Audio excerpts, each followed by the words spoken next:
Welcome back to the Gridiron Expert. With prediction season starting up in less than a month, we decided that it might be time to take a look at what the guys in Vegas were predicting for every Power 5 team heading into 2023.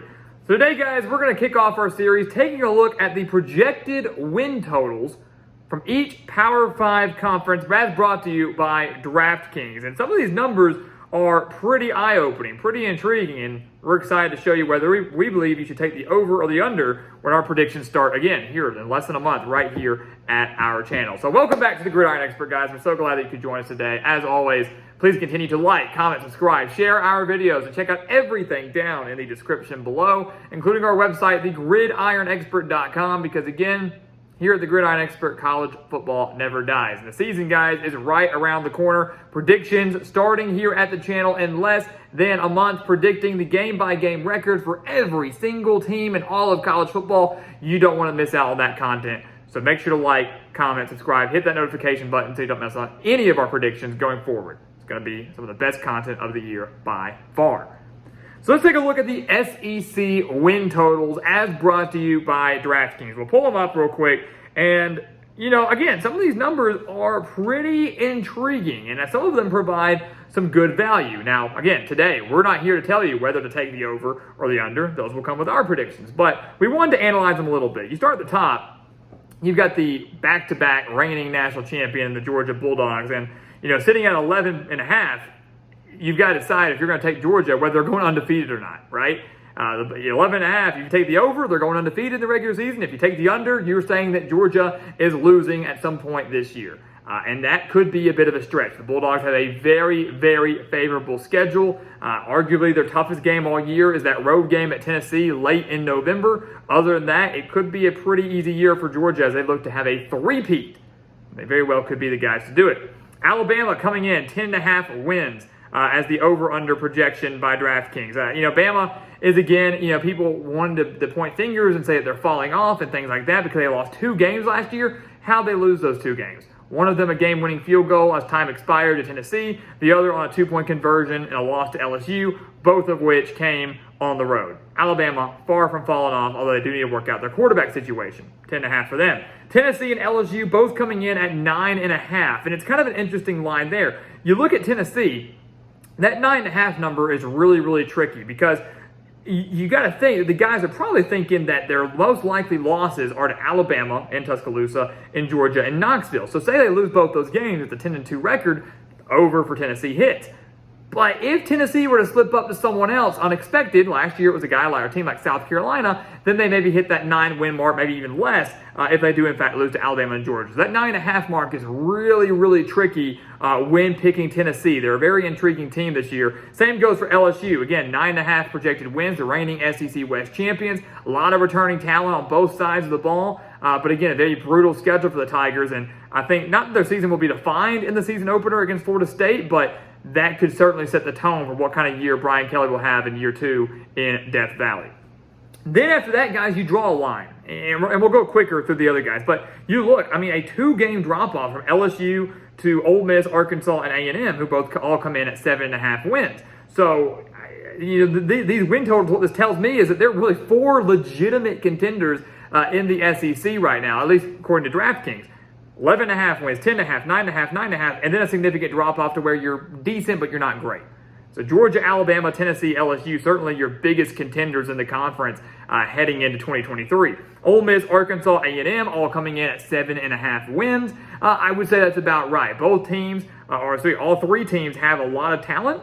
I would say are expected to have some pretty lofty expectations per usual, but typically fall a little bit short of those lofty expectations. And with a very difficult schedule, all 3 of those teams residing in the SEC West, sitting around 7-8 win season is about right, I'd say, for all 3 teams. So again, we'll project all those records coming up here in about a month, but I don't see anything out of the ordinary there. South Carolina, Kentucky, Missouri, and Mississippi State all coming in at 6.5 wins. I think some would be surprised to see South Carolina sitting at 6.5. This is a team that it really seems to be hitting their stride under Shane Beamer, had a breakout year in 2022. But the thing is with South Carolina, they've got a pretty brutal schedule too. Look at some of the games they're playing. They open up the year against Drake May and North Carolina and Charlotte. Then they have to travel to Georgia, to Tennessee, to Texas A&M, and they close out the year against Clemson. So that's 5 very difficult games there. All 5 of those easily could be losses for South Carolina. One more slip up to a team that maybe people aren't expecting. They hit that 6-win mark and the under hit. So obviously a very tough spot for the Gamecocks to be in. The talent is there, no doubt about it. The schedule doesn't do them any favors, though. That's why, people are high on the Gamecocks, but the win total is not higher. No doubt about that. Kentucky, 6.5. Missouri, 6.5. That's a team that, to me, could provide a lot of value. This is a Missouri team, if you go look at their schedule, could easily win 6 of their first 8 games. They easily could win 6 of their first 8 games. And then those final 4 games are against Georgia, Tennessee, Florida, and Arkansas. If they win 6 of those first 8, all they've got to do is win 1 more of those final 4. Most likely the win coming at home against Florida, more than likely, and the over hits for Missouri was going to be a very big year for Eli Drinkwitz. So that's a record that, again, we're not projecting today. That's a number that I think provides a lot of value if Missouri lives up to the hype and gets off to a fast start and takes advantage of their very favorable schedule early on. So watch out for the Tigers there. Auburn also coming in at 6.5. So 5 teams that in the SEC they have projected at 6.5 wins, so just barely over bowl eligibility. Going to be interesting to see how that pans out in the real season when we actually start playing games here. But Auburn, in year 1 under Hugh Freeze, clearly a lot of people don't have too many high expectations for the Tigers after a bad final year under Brian Harsin. Again, another tough schedule for Auburn. Still need to figure out their quarterback situation. Hugh Freeze, I think, is a great hire. He's going to transform the program. But as an Auburn fan, if you're out there, you can't expect it to all start coming together in year 1. So that's why 6.5 is there. Final 2, Florida and Vanderbilt. Florida in at 5.5.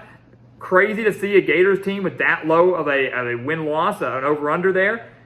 Not even hitting 6 wins, not even bowl eligible. So for Florida, you basically have to decide, do you think the Gators are going bowling, or do you think they're falling just short of a bowl game? Keep in mind, this is a team that was 6-7 last year. Barely made a bowl game last year, was not very good, and now faces a tough schedule with what could be one of the worst offenses, I would say, in the country if they don't figure out the quarterback situation. They have to go to Utah, to South Carolina. They play Georgia and Jacksonville. They have to go to LSU, and they play a Florida State team that arguably could be the best team in the ACC. That's 5 very, very, very tough games for Florida right there, and I guarantee they'll lose a game or 2 that maybe they shouldn't. Watch out, guys. This is going to be a really bad year for Billy Napier if they can't turn things around quickly. And then Vanderbilt at 3.5 wins, that's another team that could provide some value. Keep in mind, this is a Vandy team that went 5-7 last year, won 2 of their 3 final games, 2 of the 3 final games against Kentucky and Florida. So actually notched 2 conference wins. They have 3 non-conference games against Hawaii, Alabama A&M, and at UNLV. All of those probably will be wins for Vanderbilt, which means they just need 1 more victory to hit the over on their win total. They play Kentucky at home. They play Missouri at home. They travel to Florida, who they beat last year, and Florida might not be all that good this year. And they host Auburn, who could be up and down this year. So a lot of winnable opportunities for Vanderbilt here, guys. I mean, a very winnable games against middle-of-the-pack SEC teams, according to these numbers, where Vanderbilt just pulls off 1 upset, they hit the over. So I think 3.5 actually could be a little bit low for the Commodores. Clark Lee's team showed some life towards the end of last year. They're going to carry that over into this year. Watch out for Vandy, guys. They're not the best team in the country, like Clark Lee said last year, but they're certainly trending in the right direction. So there you go, guys. Those are your SEC win totals heading into 2023. Again, brought to you by DraftKings. These are not our numbers. We'll come out with our official predictions for all these teams here in about a month.